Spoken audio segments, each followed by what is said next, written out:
শুভ সকাল, স্বাগত সবাইকে, আমন্ত্রণ আজকের নতুন এই ভিডিও। এই যে দেখেন আমাদের তখন ভাই এই মুরগির সকালে সিদ্ধ করার জন্য পাতা কাটতেছে। এগুলো সিদ্ধ করবে হলুদ দিয়ে, লবণ দিয়ে, তারপরে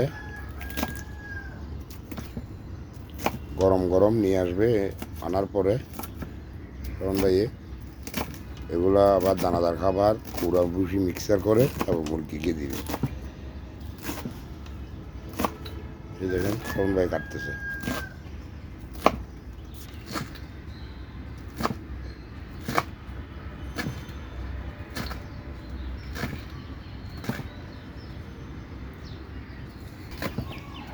দেখেন শোভন ভাইয়ের পাতা প্রায় কাটা শেষ পর্যায়ে। এই আজকে 1 বছরের মধ্যে শোভন ভাই আজকে প্রথম কিভাবে কাটতে হয় সেটা শিখতেছে। আগামীতে মোটামুটি পারবে ইনশাল্লাহ। আপনাদের কাছকে দেখাবো আমার মুরগির বাচ্চা একটা অবস্থা ভালো ছিল না, গতকালকে বলছিলাম আপনাদেরকে, ওইটাকে দেখাবো। ওইটা বোধ হয় মারা গেছে খুব সম্ভবত, এখনও খুলতে পারি নাই। ওই যে এখনও বন্ধ।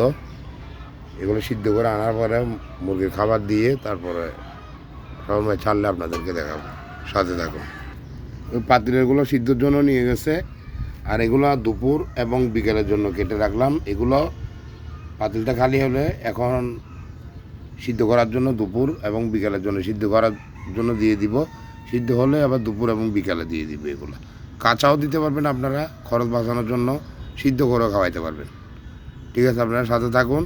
এখন মেশিন দেখাবো আপনাদেরকে, বাচ্চা বের হবে মেশিন।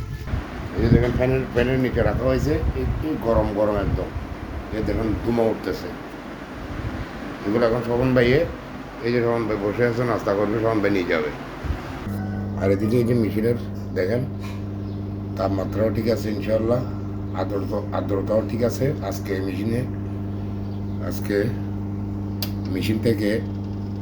মেশিনের শাটার থেকে হ্যাচারে ডিমগুলো নামানো হবে। বললাম এই যে দেখেন স্প্রে মেশিন, এই যে ডিমের অবস্থা দেখেন। এগুলো আজকে এই শাটার এখান থেকে এই নিচে নামানো হবে। নিচে 3 দিন রেস্টে থেকেই বাচ্চাগুলো বেরোবে। আপনারা এই যে দেখেন আমি স্প্রে করে দিচ্ছি, মেশিন এই স্প্রে দিয়ে আপনারা এরকম মাঝে মধ্যে স্প্রে করে দেবেন। ঠিক আছে, চলেন উপরে যাই। দেখেন পানি দেওয়ার পরে ওই তাপমাত্রা কমে যাচ্ছে, আবার ঠিক হয়ে যাবে একটু পর। এই যে দেখেন টেম্পারেচার কমে গেছে। এই যে পানি স্প্রে করার পরে আর্দ্রতা বেড়ে গেছে 70-এর জায়গায় 80। আজকে তো এমনিতেও 80 করতে হবে, ক্যান্ডেলিং করার পর হ্যাচারে নামানোর পরে 80 দিয়ে দিতে হবে তাপমাত্রা। আপনারা স্প্রে করে দিবেন, বাচ্চাগুলো ঠেলে যখন ভিতর থেকে বের হতে সুবিধা হয়। খোসা নরম থাকলে, আর্দ্রতা ঠিক থাকলে বাচ্চাগুলো রান রেট বেশি হবে। ঠিক আছে, আপনারা উপরে চলেন, দেখায় আপনাদেরকে বাচ্চাটার কী অবস্থা। এদিকে বাচ্চা বের হোক 3 দিন পরে, ওদিকে বোধহয় বাচ্চা ওইটা সম্ভবত মারা গেছে। এই যে দেখেন গরম গরম, সন্ধ্যায় হাতে ধরতে পারতেছে না, চামচ দিয়ে এগুলোকে মিশাচ্ছে এই যে দানাদার খাবারের সাথে। এগুলো মিশাইয়া ও মুরগির পাত্রে খাবারগুলো দিবে। ওখানে পাত্রে খাবারগুলো দেওয়ার পরে মুরগি ছাড়বো। বাচ্চাটা কী হয়েছে আল্লাহ জানে, আল্লাহ যদি রক্ষা করে, আল্লাহ হায়াত রাখলে দোয়া করবেন। মুরগি বাচ্চাটা কালকে অবস্থা ভালো দেখি নেই।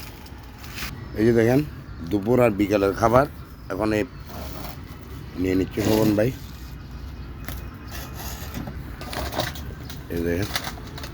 এই যে দেখেন এক পাতিল হয়েছে দুপুর বিকালের খাবার। এই যে দেখেন শোভন ভাই খাবার দিয়ে দিছে। এই যে দিচ্ছে শোভন ভাই খাবার, দেখেন এটা তো দিয়ে দিবে। দেওয়ার পরে মুরগি ছাড়বে। মুরগি বাচ্চাটা দেখায় আপনাদের কাছ থেকে বিদায় নিব। এই খাবার দেওয়া শেষ করলো শোভন ভাইয়ে। যে দেখেন মুরগি ছাড়তেছে, শোভন ভাই ছাড়লো।